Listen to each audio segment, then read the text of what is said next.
Welcome to a conversation on flipping student learning with the flipped classroom. My name is Heather Matisse, and you may follow along with this lesson by using the bit.ly link on the screen to access the presentation. So that is located at bit.ly flip conversation. So the flipped classroom, what is it? It's not turning your entire room upside down and flipping it as if you could walk on the ceiling, and it's something that a lot of people have been talking about. The flipped classroom is a form of blended learning. So hopefully at this point you've heard about blended learning. It's utilizing 21st century technology in the classroom. Blended learning can be described in a number of ways, so it all boils down to one point: technology in education. There are 4 basic models of blended learning: rotation, flex, self-blended, which is also sometimes referred to as a la carte, and the enriched virtual. The flipped classroom is an example of a rotation model, as students rotate between those video lessons and the assignments. So here's just a quick graphic if you are new to the flipped classroom. So the flipped classroom has been described as taking that lecture in class and the activities, projects, and practice problems assigned for homework and flipping those two. So the video lessons are really great because they allow students to pause, rewind, fast forward, and replay the lecture at their own pace out of class. Now I say out of class, but you can also do flipped lessons in class, and we'll get to that later. So this in turn allows the in-class time to be enriched with hands-on activities and engaging experiences that are facilitated by that educator, which is where the true learning takes place. This removes the ancient complaint of, "I didn't do my homework because I'm lost." Students gather background information from homework, and the entire class period can be used to engage with an educator there to aid them and help those lost students. So it's an engaging class period. The flipped model is often referred to as flipping in-class and out-of-class work, but it doesn't necessarily need to be that way. For me, the flipped classroom involves the form of lecture. So we are going from a teacher-led lecture to a video technology lecture so that the teacher can be the guide on the side. Again, the video allows for the students to pause, rewind, fast forward, and replay the lecture, personalized to their needs and their learning styles. I think the root of the flipped model is in the proportions of lectures versus activities, which is one of the reasons why I really like this graphic, because of the proportions that it's illustrating. So students gather content and a foundation in that self-paced, personalized way, and the more valuable class time can be spent on those engaging activities where the depth of learning occurs, and it really helps eliminate the "I didn't do my homework because I'm lost" statements. So before we move on, we need to ask the question, does the flipped classroom work for all ages and all types of learners? We're going to take a look at 3 different articles. The first article, this was published by Newton, and this was from a study from a school that is located near Detroit called Clintondale High School. And how it worked was these teachers created 3 videos a week. The students watched the 5 to 7 minute videos at home or in school if they didn't have internet access at home. The class time was spent doing labs or interactive activities to illustrate concepts. The students received instant feedback. They were not getting frustrated as much as they were before. The teachers revisited concepts that students didn't understand, and the teachers were able to support students in class. So the results were that before the flip, 50% of the freshmen were failing English and 44% of freshmen were failing math. After the flip, only 19% of freshmen failed English, and about 13% of freshmen failed math. So that's really great data to show how effective the flipped model was working in this English and math classes at this high school level. There's an article published in 2011 by Mary Beth Hertz about the pros and cons of the flipped classroom. And she goes on to say why it doesn't work, why it does and why it doesn't work. But in terms of why it doesn't work, she says that most time teachers and educators say, well, this just will not work with my students or with my settings. And that a lot of the times teachers will say, my students can have access, if they don't have access to internet at home, they can access it through going to the public library, or we've got a couple computers available after school. And she states that it's very difficult for an educator to do that and say that to a student and still expect those students to go and get access, because there might be a 30-minute limit per user at the public library, or that the computers after school, there might be only one computer lab with 27 computers. And if you're going to expect every teacher, or if every teacher in an entire building was to start flipping and then expect all of their students to watch their videos at home, you would have a very large influx in students trying to use that computer lab when school ends. And that means you're going to have to create some sort of after-school program, because you're going to need someone there to monitor those students. And that in general, the reason why it doesn't work is because teachers and educators are not thinking forward to students who do not have access. And she states that another tough sell is the fact that if everyone was to start flipping, students will end up sitting in front of their screen for hours every night as they watch the required videos.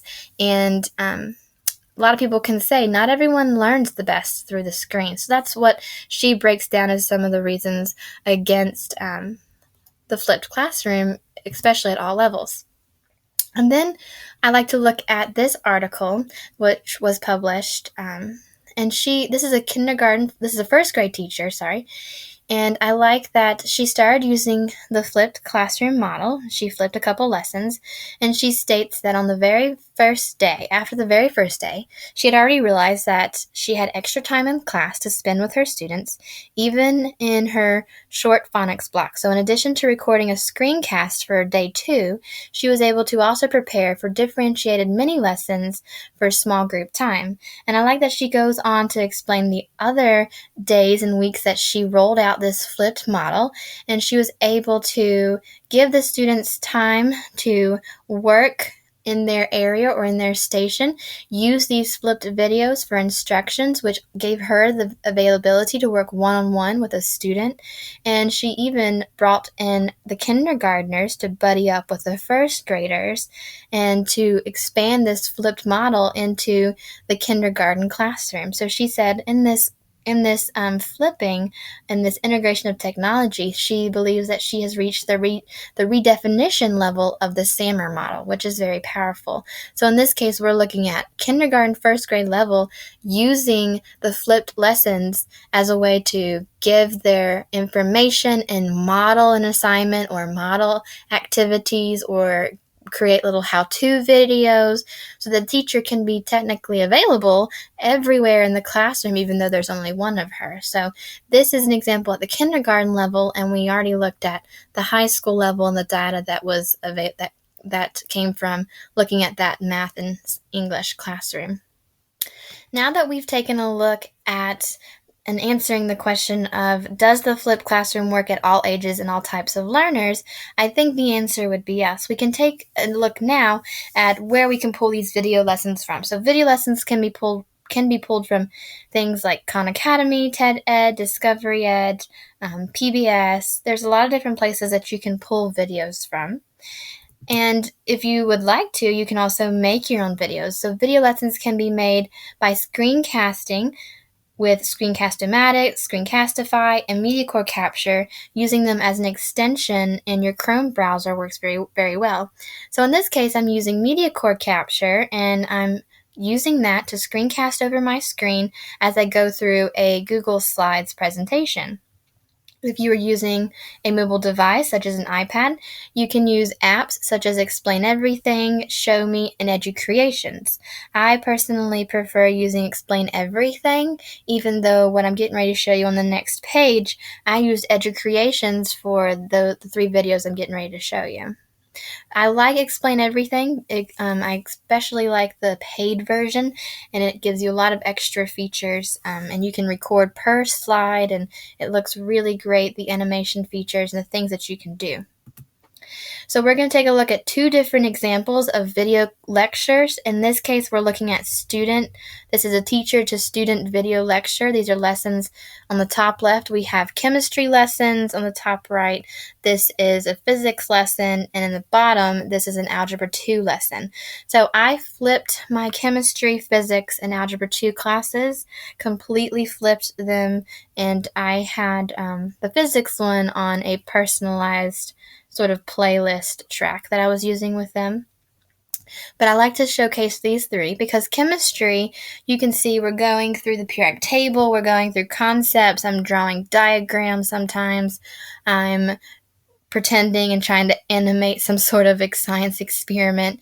The one on the right with the physics, this is where we've already done an inquiry-based lab or they're on their personalized track. So we're really focusing on concepts and key vocabulary and just reiterating concepts that we've talked about in class. So you're going to see a lot of things from the textbook that we're just going over. And then you've got Algebra 2, which I think is another great example of how these flipped lessons can be, because it's showing a math problem. It's going step by step. And in the audio part of this, I'm explaining the zero max, zero min, zero rule and walking the students step by step how to do these problems. So this original lesson could have been 4 or 5 minutes, or it could have been 10 minutes on this concept. And I like it because in this case, I was able to cut these videos. Once you've made these flipped lessons, you can cut them down and cut out single step-by-step problems, put them up on a wall with a QR code and call it the help desk or whatever you may want to call it.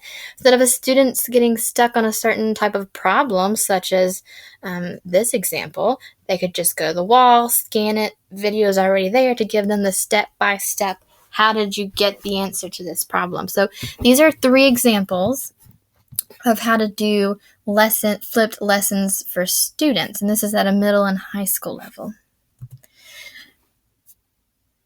The second way that you can use flipped lessons would be for professional development. So here in the top left corner, we're looking at professional development for Chromebook basic tools, an introduction to Chromebooks PD that I did. And in this case, I'm showing the teachers how to pin and unpin from their shelf, setting up their teacher Chromebook. I like this type of professional development and flipping my professional development in this way because with this, the teachers, if they can go at their own pace, sometimes the teachers may want to pause, and just like the students, pause, rewind, and rewatch. And some people just want to look at the screen, some people just want to listen. This is the same aspect like with the students, since giving the teacher the control to go through these steps. And also it's great because if they forget how to, if you know if you learn a new skill and you're not going to use it every day, if they don't pin and unpin from their shelf every day, it might be a year before they come back and say, how did I do that? They can pull this video back up and there's their steps. The one on the right, this is a screencast of an iPad app. Again, this is a professional development on different iPad apps. So this is just a screencast of my iPad, and I'm showing step-by-step instructions on how to do this app, which is also a great model to teachers, modeling to them. This is what they could make for their students. In my video, I'm speaking to the teacher, but they could make the same kind of video and speak to the student. And then the bottom left corner is a screenshot of this video that I'm doing now. So this is another example of professional development, going through step by step of a Google slide presentation or another type of presentation that you've created and doing a screencast. So between the student examples and these professional development examples, that's 2 examples of flipped lectures that are showcasing a very wide range of lessons and things that you can do with flipped lessons and videos. So now that we know how to pull videos from the internet or where to pull them from or to make our own videos, the really big question becomes, how do we deliver this to our students? How do we manage it? I think one of the great ways is Blend Space. I also like Nearpod, Google Classroom. I like Zaption and Edpuzzle, which are pretty much almost the same, almost just a little bit platforms. And then I loved Educanon, but it's now called PlayPosit. So these are all really great examples. We're going to take a look at these three in particular.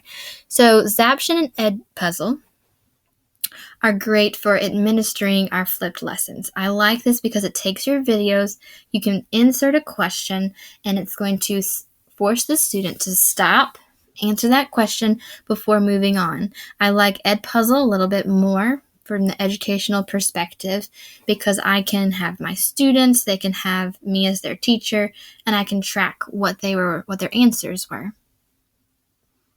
So this really helps benefit the learner by requiring them to pause, answer questions, and process before continuing the video. I really love Google Classroom. It's great for organization, attaching an assignment to go with that video lecture. I like that it indicates when the student is done. There's private communication between the teacher and the student on that assignment. This really benefits the students with that one-on-one student feedback and support. And I also really like Nearpod. Nearpod is great, especially for the younger learners. You can use it all the way up to 12th grade. I used it all the way up to 12th grade when I was teaching. And you can use it all the way down to kindergarten and first grade. It really benefits the learner. It can, again, integrate those questions within the lesson, just like Zaption and Edpuzzle. It's great for digestion of those bite-sized pieces, but can help the educator, especially with those young learners, and control what page that they are on. So you can advance students to the next slide. So with those kindergarten first graders, you might be doing more of an in-class flip than an outside-of-class flip. You may not be expecting a kindergartner to go home and watch their flipped video lesson, but you could still have a flipped classroom and have your flipped lessons be in class instead of out of class. And that's a really great way to do it would be with your Nearpod. It really helps control going from one screen to the next, especially with the youngest learners. So with that, I think it's really possible to have flipped learning and flipped classrooms from kindergarten all the way up into professional development and into other settings. Thank you, and I hope you enjoy this presentation. If you have any questions, please do not hesitate to contact me.